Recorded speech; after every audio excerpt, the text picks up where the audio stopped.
Assalamualaikum warahmatullahi wabarakatuh, sahabatku, saudaraku semua.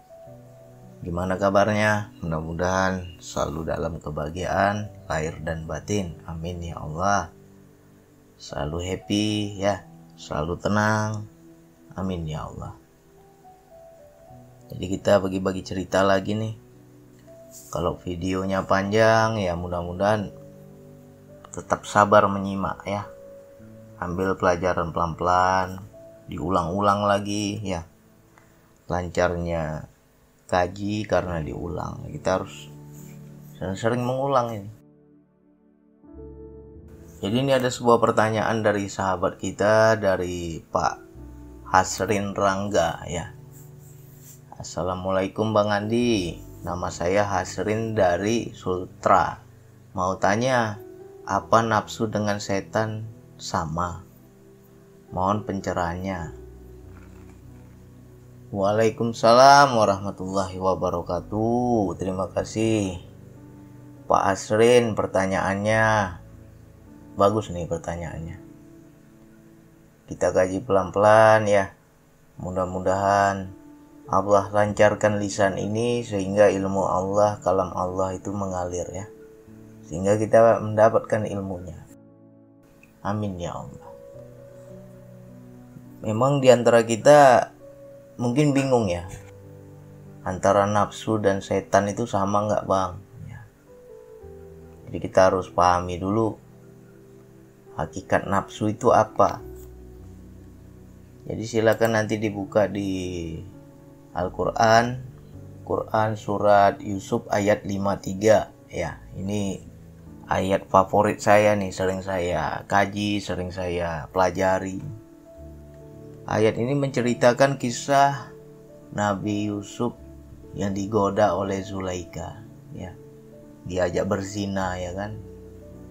Lalu di situ Nabi Yusuf dia mengatakan, di Quran surat Yusuf ayat 53 Nabi Yusuf berkata, dan aku tidak menyatakan diriku bebas dari kesalahan.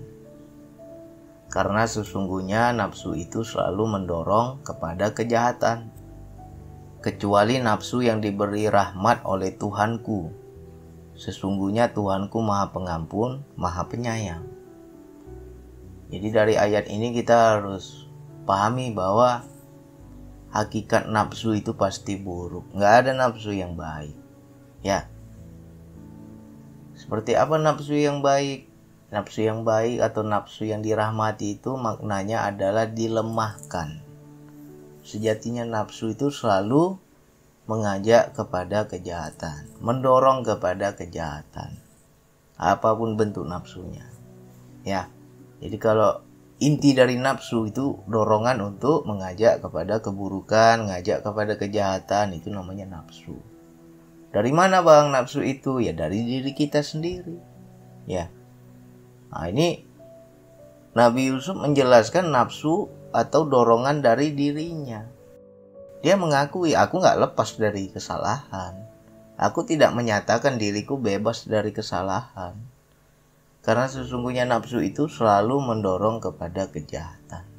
Sekelas Nabi saja digoda ya kan. Sekelas Nabi saja nafsunya juga ada. Apalagi kita. Jadi yang sudah merasa jadi guru, jadi kiai, jadi ustadz, jadi tokoh agama, jangan kamu anggap aman ya. Banyak sekarang itu. Jadi tokoh agama memperkosa santrinya, kan heboh tuh kita dengar. Karena apa? Nafsunya ada. Padahal bang agama kurang apa deh bang, tapi kok sampai tega ya bang? Kok sampai dia terjebak nafsunya bang? Ya nafsunya juga kiai. Ya, dia kiai, nafsunya juga kiai. Jadi jangan merasa aman. Sekelas Nabi aja dia gak merasa aman, gak merasa bebas dari kesalahan. Bisa salah juga, tapi di situ dia berlindung kepada Allah. Lalu Allah dia bilang apa? Kecuali nafsu yang diberi rahmat oleh Tuhanku. Maknanya ini apa bang? Nafsu itu dilemahkan Allah sehingga Nabi Yusuf bisa menolak ajakan nafsu, bisa menolak ajakan berzina, berbuat keburukan ketika nafsu itu lemah. Jadi sekelas apapun kita, sehebat apapun kita, nggak bisa kita lawan nafsu kalau bukan rahmat dari Allah. Ya, jadi jangan merasa suci kita ini. Ya, banyak-banyak berkaca, bercermin. Jangan paling bersih. Ada nafsu kita. Kenapa ya bang? Aku bisa suci bang. Aku nggak melakukan perbuatan seperti orang lain bang. Ya karena Allah merahmati nafsumu. Coba nafsumu nggak diberi rahmat, jadi setan juga gitu. Ya. Nah jadi apa nih bang kaitan antara nafsu dan setan? Ya kita pahami lagi. Yang dikatakan setan itu ada dua. Ya. Dari golongan jin dan dari golongan manusia. Nah dari golongan jin itulah yang menggoda, mengajak kepada kesyirikan, mengajak kepada keburukan ya. Dia bisikin hati kita. Nah, itu dari eksternal ya, dari luar ya. Nah, dari dalam diri itulah nafsu kita. Ngajak kepada keburukan. Jadi orang yang sudah mengikuti nafsunya sejatinya sudah jadi setan ya. Jadi kalau dibilang antara nafsu dan setan sama. Mungkin kita masih bingung ya. Aku masih bingung lah bang, penjelasan Bang Andi. Masa sih sama bang? Ya sekarang kita telusuri lagi, kita kaji lagi ya. Orang yang jadi setan sejatinya orang-orang yang mengikuti nafsu ya. Misalkan kita punya teman kita ini ahli maksiat. Karena kita dekat sama dia, berteman dengan dia godain kita. Diajak juga kita maksiat. Ya. Dia menjadi ahli maksiat itu karena terikut nafsunya, lalu jadi setan dia kan. Lalu setan itu godain kita. Ayolah, Andi, kita minum, Andi. Ayo kita ke diskotik. Ya. Lalu kita pun terikut. Ya. Minum juga kita. Kena bujuk rayunya. Ya, itu ada dua. Yang pertama dari eksternal, dari luar. Ada juga yang dari internal, dari dalam. Ya. Yang dari luar yang mana bang? Ya setan itu. Wujudnya siapa? Wujudnya teman kita. Ngajak dia minum. Ya kan? Ngajak mabuk. Nah lalu dari dalam diri. Ada juga yang bisikin. Udahlah ikut aja lah. Nanti dibilang kau nggak gaul ya. Nggak pandai kau bergaul, nanti dimusuhin kau teman-temanmu, dijauhi temanmu, nanti kau nggak ada teman, macam-macam kita dibisikin. Akhirnya luar dalam kena. Nah kita ikutin juga minum. Nah udah jadi setan kita. Jadi sama saja antara nafsu dan setan ya. Kita nggak usah ngomongnya setan yang wilayah jin ya. Jangan suka kita nyalain setan dalam bentuk jin. Diri kita sendiri setan aja nggak ngerti kita. Banyak kali kita nggak paham. Asik setan yang goib aja yang kita bilang. Sedangkan nafsu itu kan juga setan yang goib juga. Ya. Jadi macam mana bang kalau aku bisa paham tentang ajakan nafsu atau ajakan setan ya. Ajakan setan mungkin dalam bentuk wujud manusia ya, teman kita, lingkungan kita. Ya di situ Allah bilang di Quran surat Al-A'raf ayat 200. Dan jika setan datang menggodamu, maka berlindunglah kepada Allah. Sungguh dia maha mendengar, maha mengetahui. Kita harus minta perlindungan sama Allah. Ya Allah, aku nggak kuat aku lawan nafsu ini ya Allah. Nggak kuat aku lawan setan, godaan setan ini ya Allah. Aku berlindunglah kepadamu ya Allah. Ya kan? Nah, jadi kita jangan sampai merasa aku orang suci, aku bisa menolak nafsu, aku bisa melawan nafsu. Ya, itulah peperangan yang sangat berat, jihad yang sangat berat. Ya, yaitu memerangi diri sendiri, berperang dengan nafsu diri kita sendiri. Itulah jihad yang sesungguhnya. Jangan kita asik jihad keluar. Yang ke dalam aja kita belum paham. Ya kan? Banyak orang jihad, ngakunya jihad, memperjuangkan agama, nafsu kamu aja kamu nggak kenal. Ya. Jadi kita jihad ke dalam dulu. Pelajari. Lalu kita buka lagi di Quran surat An-Nisa ayat 76. Ya, sama-sama belajar. Saya pun ini baru browsing ini ayat-ayat ini. Bukan berarti saya hafal ya. Jujur aja, saya pun belajar ini. Di situ dijelaskan bahwa orang-orang yang beriman berperang di jalan Allah. Dan orang-orang yang kafir berperang di jalan tagut. Maka perangilah kawan-kawan setan itu. Karena sesungguhnya tipu daya setan itu lemah. Nah, disinilah kita harus pahami. Tipu daya setan atau godaan setan itu lemah. Ya, yang kuat itu apa bang? Nafsu yang berat.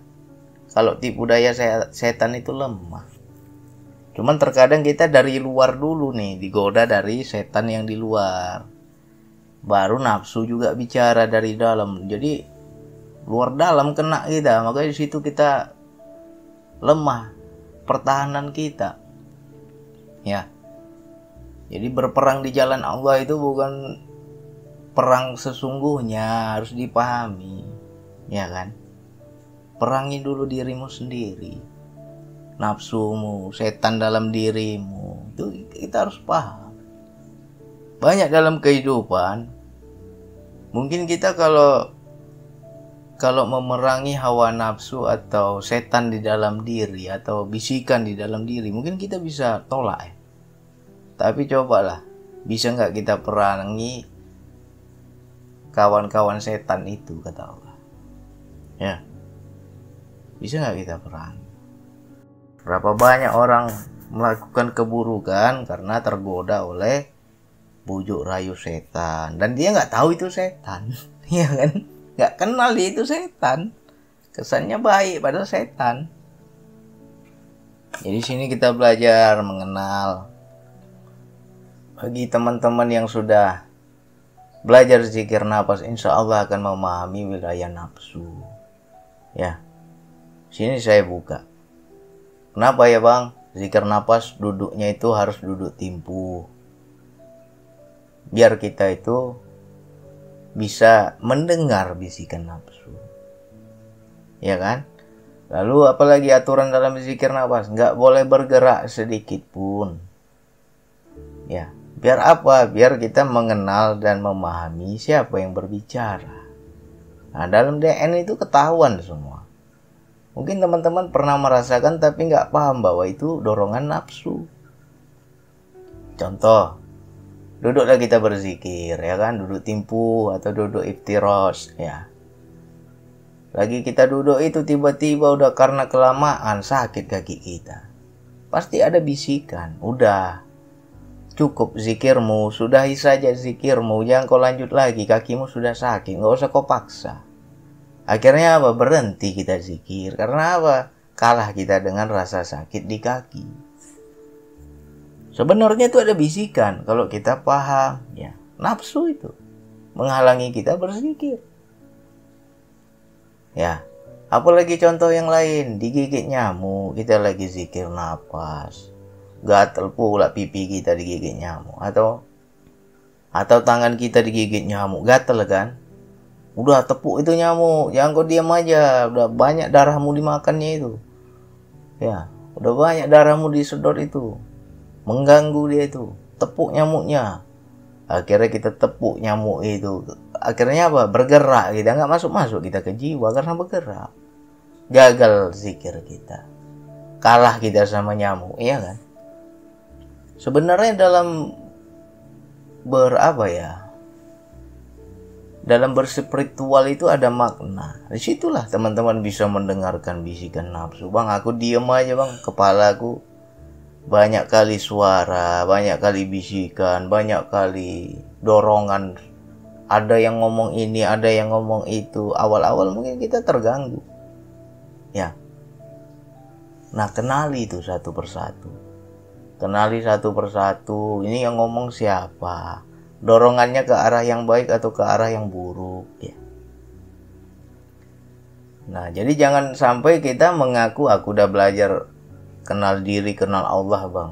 Aku sudah makrifat bang. Nafsumu aja kok nggak kenal, ngaku pula lagi makrifat. Ya, orang yang makrifat itu sudah kenal diri. Diri yang mana yang dia kenal? Diri sejati diri. Ya, seperti wilayah hati, nafsu, pikiran, dan segala bisikan-bisikan dia kenal, dia tahu ini dari siapa yang ngomong. Baru dia bisa membedakan mana yang Allah ngomong, ya, mana yang dorongan dari Allah, mana yang ilham Allah, mana yang petunjuk Allah, mana yang petunjuk setan, mana yang dorongan dari nafsu diri kita. Bisa dipisah-pisah. Makanya dalam kehidupan nanti kita akan belajar karena kita sudah terbiasa menyaksikan. Di situ nanti kita akan peka, ya. Banyak kejadian dalam kehidupan. Aku merasa biasa aja lah bang, nggak pernah aku ngikutin nafsu. Siapa bilang? Setelah terbuka mata kita, bangun dari tidur, nafsu sudah kerja. Nafsu itu wilayah jasad, dorongan dari jasad. Ya, makanya ketika kita tidur nggak ada nafsu, udah bangun kita, bekerjalah nafsu itu. Ya, begitu kita buka jendela, ya, di pagi hari buka jendela, ya kan, atau kita siram bunga di halaman rumah kita lihat tetangga tuh ngomong nafsumu, ya, oh mak, tetangga itu mobil baru lagi, padahal mobil kemarin belum jelek mobilnya, udah tambah lagi mobil baru. Kepingin juga hati kita, ya kan, terdorong hati kita jadi iri sama orang. Nah, itu nafsu. Ngajak ke borok, ngajak keburukan. Iya kan? Bicara dia itu. Jangan dibilang nggak bicara. Nah, makanya bagi kita yang sudah terlatih zikir nafas akan paham itu bicaranya seperti apa. Ngomongnya bagaimana, ajakannya bagaimana, kita akan paham.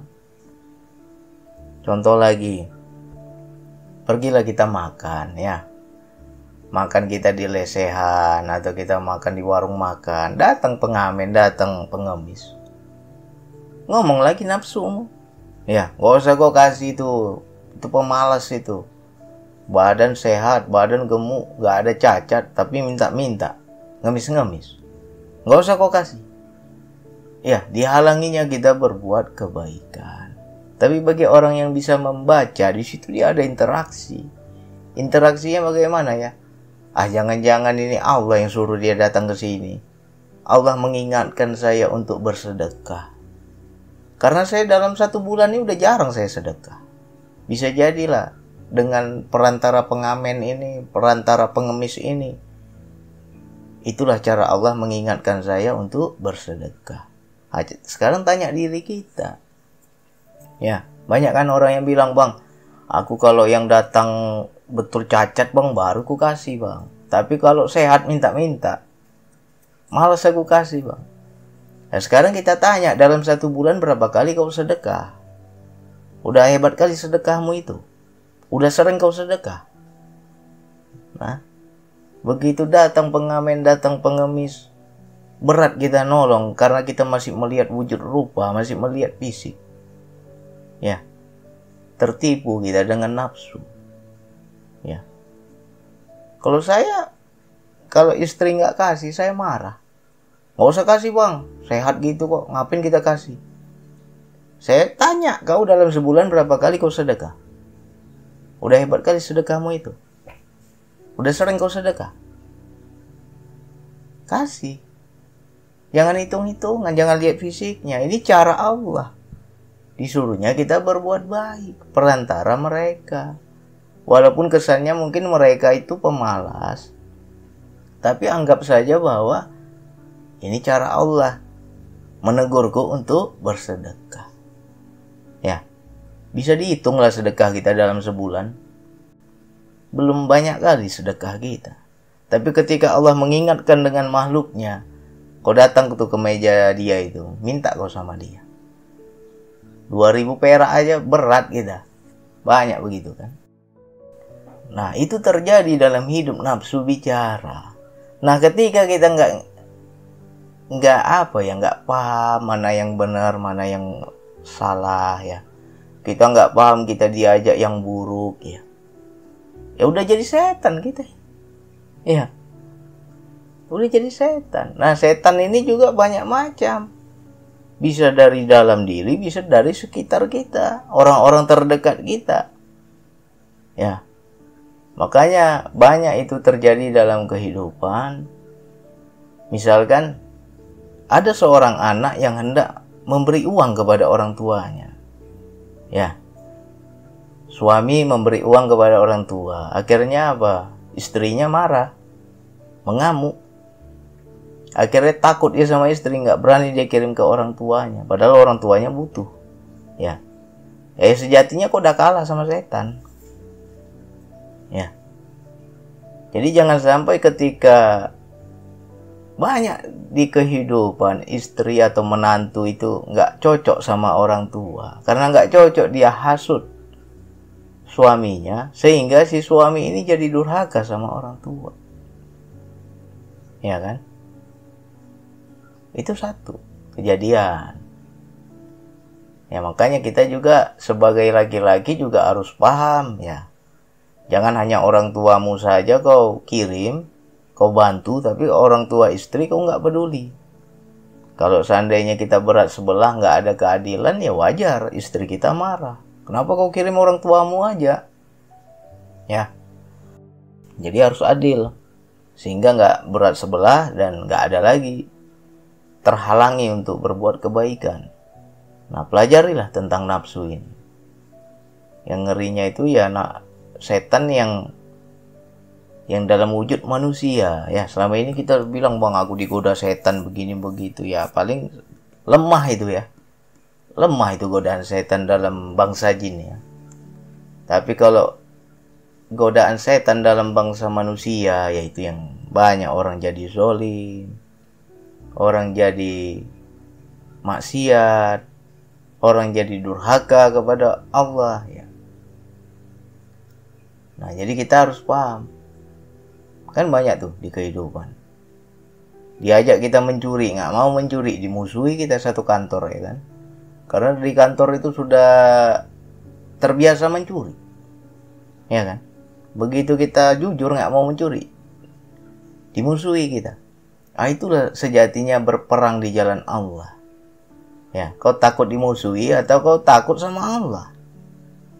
Banyak kita begitu kejadian. Akhirnya cari aman aja lah bang. Nanti aku dimusuhi orang bang.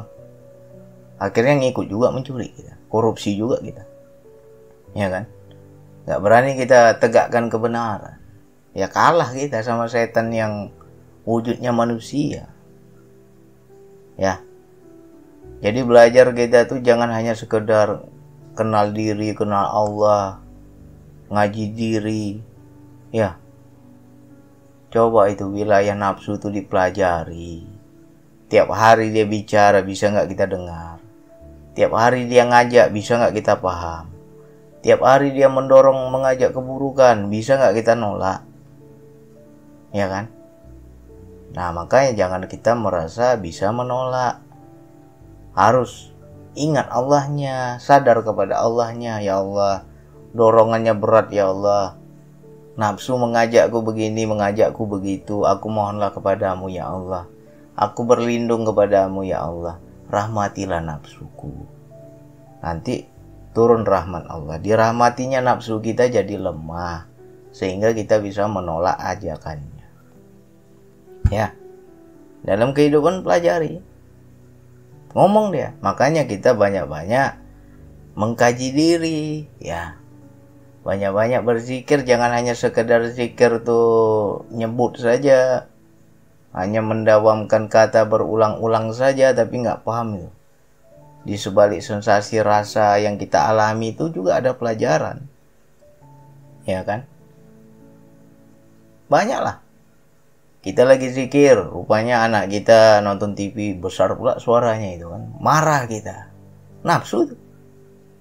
Ya kan? Istri ngobrol pula di ruang tamu sama tetangga. Padahal kita lagi zikir di kamar. Cekakak-cekiki, ketawa-ketawa dia. Kesel hati kita. Aku ndak ke Allah, banyak kali gangguan. ya kan? Apalagi kita lagi zikir, rumah kita dekat jalan, ya. Ada pula anak muda naik motor ngebut-ngebut. Bising pula suara knalpotnya itu, ya kan? Terganggu konsentrasi kita kepada Allah. Terganggu kusuk kita kepada Allah. Akhirnya ngomel kita. Dongkol hati kita. Itu juga nafsu. Ya. Pelajari itu, bisikan itu ada terus dalam hidup. Apapun. Ngelihat apapun yang kita pandang. Ya. Selagi mata terbuka, nafsu itu berbicara. Ya. Apa yang kita pandang, hati kita bicara. Dan nafsu juga bicara. Kalau seandainya kita memandang tapi menilai dengan kebaikan, ya. Kita lihat tetangga sebelah, subur kali rumputnya, ya. Enak kali tanamannya. Aku nanam bunga kok nggak subur-subur. Ya kan? Tapi hatimu ikut senang melihat tanamannya subur. Itu tandanya engkau orang yang bersyukur. Tapi kalau di hatimu benci, timbul iri dengki, orang lain dapat kebaikan kau nggak dapat, iri hatimu, ya sejatinya engkau sudah kena bisikan nafsu. Cuman banyak kita nggak bisa dengar, nggak bisa paham. Ya. Jadi itulah sejatinya perang di dalam diri. Itu sejatinya jihad yang paling berat. Ya. Bisa nggak kita? Aku kenal bang. Aku udah dengar bang. Aku udah paham ajakannya bang. Kau lawanlah itu. Tapi lawannya jangan dengan kemampuan diri. Gak akan sanggup kita. Ya. Lawanlah dengan berlindung kepada Allah. Aku mohon perlindunganmu ya Allah. Dorongannya berat ya Allah. Paling enak tuh kalau kita itu lagi marah. Nah, disitulah kita kenal kali itu nafsu. Ya, orang yang marah itu, hawa nafsu itu lagi berkobar-kobar. Dorongannya itu meledak-meledak. Ya, kalau belum terlampiaskan itu rasanya terbakar sendiri kita. Makanya di situ banyak orang awalnya marah, jadinya ke fisik, jadi berantem, ya, jadi main tangan, ya segala macam. Padahal sejatinya ya kena ajakan nafsu tadi, dan dia ikuti pula itu, sudah jadi setan maka. Ya, jadi yang dikatakan setan orang yang mengikuti nafsu. Dan setan itu ada dua, dari golongan jin ada, dari golongan manusia ada. Dan setan yang dari golongan jin itu sangat lemah. Yang beratnya itu dari golongan manusia. Itu susah yang kita tolak. Ya kan? Makanya banyak itu orang yang menjadi durhaka, menjadi zalim, menjadi berdosa karena dia mengikuti setan yang golongan manusia. Contohlah, dapat istri yang tidak bersyukur. Tiap hari minta duit, banyak keinginan, mau ini, mau itu, mau ini, mau itu. Akhirnya apa? Si suami ini tergoda karena keinginan istri. Apa yang terjadi? Korupsi dia di kantornya. Ya, demi untuk menyenangkan istri, rela dia mencuri, rela dia korupsi. Itu sejatinya sudah kena bisikan setan. Cuman kita nggak paham. Ya, banyak itu terjadi dalam hidup, tapi kita nggak pernah ngerti. Ya, jadi kita kaji terus dalam diri kita. Dalam berzikir nafas itu dengar, saksikan, simak baik-baik yang ngomong siapa ini. Ya, dia ngajaknya kemana arahnya. Ya kan?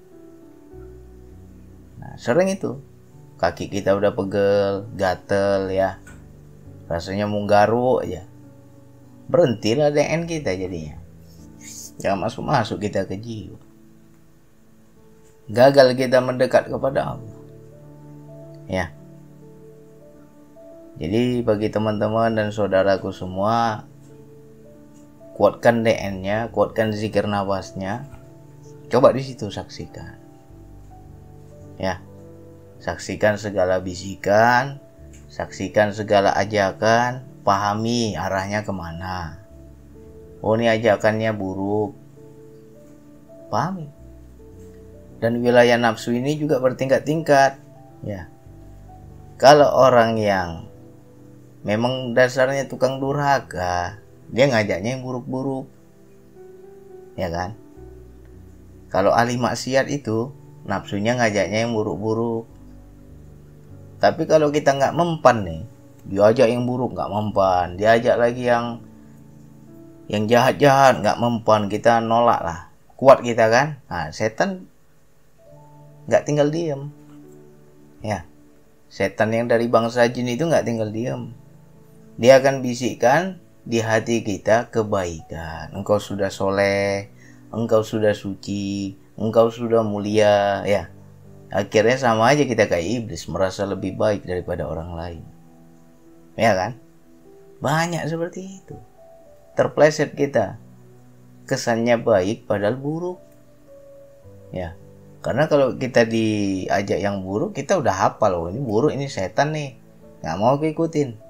Oh ini buruk, ini nafsu nih, nggak mau aku ikutin. Akhirnya diajaklah yang baik-baik, ya kan? Tapi diajak yang baik-baik menjadi kita semakin sombong. Diajak yang baik-baik dijadikannya kita semakin merasa mulia.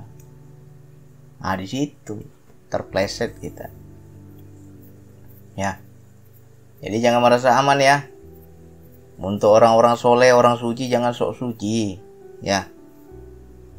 Kita bilang aku kiai bang, aku sudah syekh bang. Syekh juga setanmu itu, syekh juga nafsumu itu, ya. Makanya kita lepaskan kebaikan-kebaikan di dalam diri kita, jangan sampai kita tergoda, ya. Jangan sampai kita merasa aman, cepat-cepat kita mohon perlindungan kepada Allah. Ya Allah, Nabi Yusuf aja Nabi, ya Allah, aku ini siapa ya Allah? Nabi Yusuf aja didorong diajak dia keburukan. Dan dia mengaku, aku pun gak lepas dari kesalahan. Kalau bukan karena pertolongan Allah, kalau bukan karena rahmat Allah, kalau bukan karena Allah merahmati nafsunya, dia pun gak akan bisa menolak ajakan Zulaikha. Karena kasih sayang Allah lah, dia rahmati nafsu Nabi Yusuf sehingga dia bisa menolak, ya. Jadi apa, kita belajar terus, kenali nafsu kita, berperanglah kita dengan diri sendiri. Gak usah kita jihad membenarkan orang lain, kita aja belum benar, ya. Banyak-banyak perbaiki diri, lihat ke dalam, kenali nafsu kita. Nah, makanya orang-orang yang sudah kenal dengan nafsu itu ya agak-agak sedikit gila lah awal-awal, ya. Bisa tuh ngomong sendiri tuh, aku nggak mau, macam-macam aja kau ajak. Bisa tuh ngomong-ngomong begitu, ya. Nah, tapi nanti semakin tinggi keilmuan, semakin paham, ya dia paling senyum-senyum, ya kan.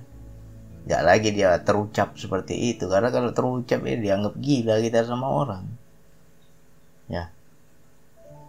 Jadi silakan diulang-ulang, dikaji ulang lagi. Untuk saudaraku, sahabatku, temanku, ya, itu sangat bagus. Nggak akan kita bisa bertakwa kepada Allah kalau engkau belum bisa mengenali nafsu dirimu. Kenali dulu nafsu dirimu, baru engkau bisa bertakwa, ya. Jadi jangan dianggap semua yang kita tampak pada mata ini dibilang sudah takwa. Wah dia sholat bang, wah dia rajin zikir bang, wah dia rajin sedekah bang. Jangan-jangan sedekahnya karena nafsu, jangan-jangan zikirnya karena nafsu, ya. Banyak orang begitu kan,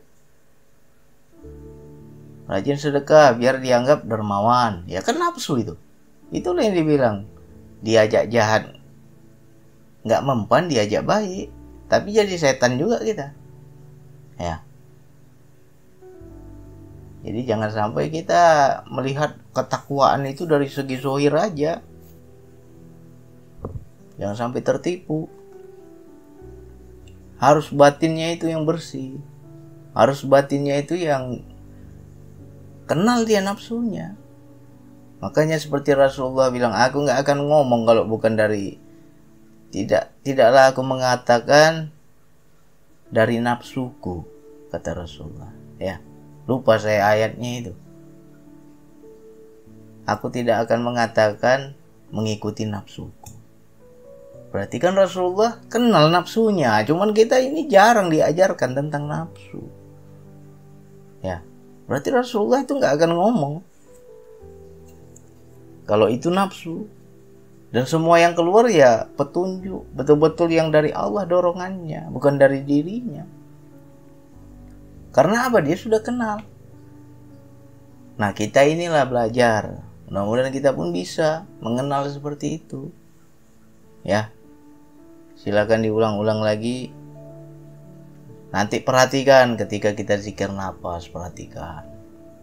Ada tuh bisikan itu. Arahnya baik apa buruk. Nah, dalam kehidupan ada juga bisikan. Kita lagi ngapain aja ada bisikan. Ya. Kalau kita mau ulang-ulang panjang ini, ya kan? Dulu kita itu sering buang sampah sembarangan. Ya, nggak ada kesadaran kita tentang kebersihan. Tapi kalau orang sudah kenal nafsu, buang aja di situ. Nafsu ngomong begitu kan? Nggak mau laku, nafsu yang ngajak ini, salah ini. Akhirnya nggak berani dia buang sampah sembarangan. Ya, kalau dahulu dia nggak kenal nafsu, ya asal ceplos saja. Nggak suka sama orang, asal ngomong aja. Tapi kalau dia sudah kenal dengan nafsu dirinya, nggak berani laku. Nanti tersinggung orang, nanti sakit hati orang. Dia betul-betul dia tata kalimat itu ya. Baru dia berani keluarkan. Ya, sangat menjaga hati dia. Nah, itu kalau sudah kenal nafsu.